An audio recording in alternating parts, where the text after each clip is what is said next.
So Keir Starmer, yesterday the government cancelled the northern leg of HS2.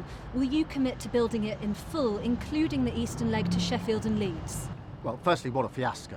After 13 years of a failure to grip this project, they've now cancelled it.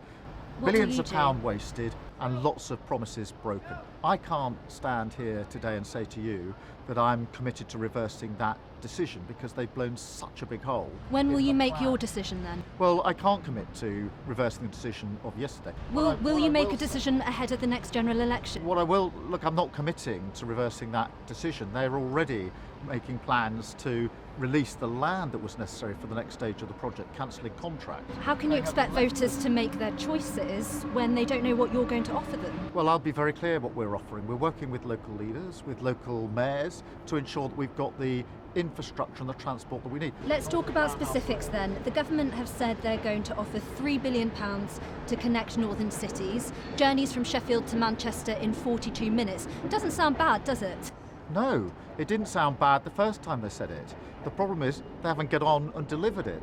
What I'm doing is talking to mayors. Oliver Coppard, one of your South Yorkshire mayors, said that not delivering HS2 would be a betrayal to communities in Yorkshire. No, he's right about that. They were made promises that have now been broken. If it's a betrayal, then why won't you promise to build HS2 for They Yorkshire? have just taken a wrecking ball to this project. They will be cancelling contracts between now and the general election.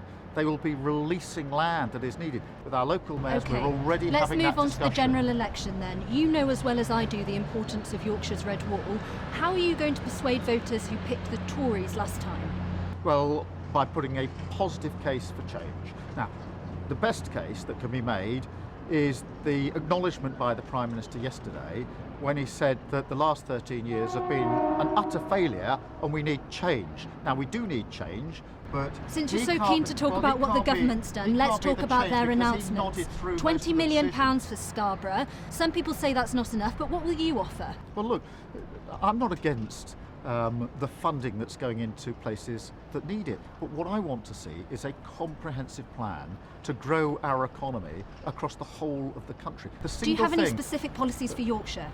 The single thing, yes. For Yorkshire, we need a plan for growth in Yorkshire, and that's why I talked to our mayor, I talked to local leaders, I talked to local businesses in Yorkshire all of the time. I don't know how often you talk to voters though, and we spoke to voters in Yorkshire this morning. Yeah. Eunice told us things Starmer's said, he's cancelled and done a U-turn. Sue in Thorne said all Starmer wants to do is undo what Rishi's done. People don't know what you actually stand for. I've been to Yorkshire many, many times this year. I used to live in Yorkshire. I'm constantly talking to businesses and people in Yorkshire. We're running out of time and I've not heard a single concrete policy for the people of Yorkshire. We had a massive by-election in Yorkshire and, you know, we made massive gains. Most of the voters are saying to me, we're utterly fed up with this lot. They've got 13 years of failure. We need change.